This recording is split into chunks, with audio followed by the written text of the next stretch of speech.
Atong sayron ang dugang pang mga balita sa Mindanao. Makoba nato si Cyril Chavez live sa Cagayan de Oro City. Cyril.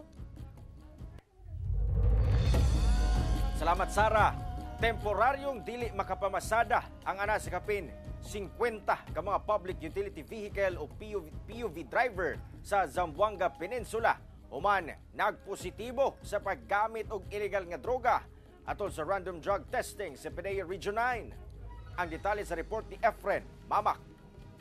Sa tala sa Philippine Drug Enforcement Agency kon PDEA Region 9, miabot sa 1,582 ka mga public utility vehicle o PUV driver ang gipailawom sa random drug test atol sa Oplan harabas sa otoridad sa nagkadaiyang bus terminal sa Region 9 adlawng Lunes. Apan as of April 16 ning tuiga, miabot sa 55 ka mga PUV driver ang nagpositibo sa paggamit og illegal nga droga.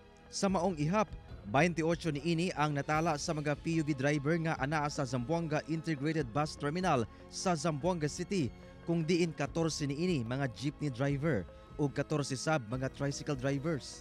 Sa usa ka bus terminal sa Zamboanga del Sur, nagpositibo sa illegal nga droga ang anaa sa napulo ka mga van driver ug 13 ka mga tricycle driver.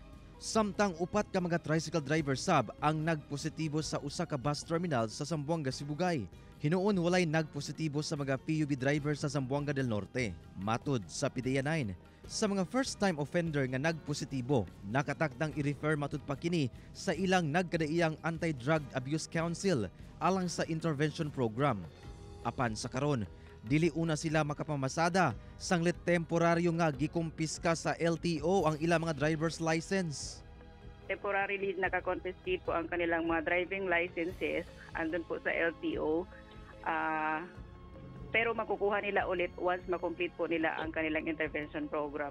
Sumala sa PDEA 9, dili matud pahimuong palusot ang pagbiyahe og taas nga oras aron mo gamit og illegal nga droga kay paglapas gayud kini sa RA 9165 kon Comprehensive Dangerous Drugs Act ug RA 105886 kon Anti-Drug and Drugged Driving Act.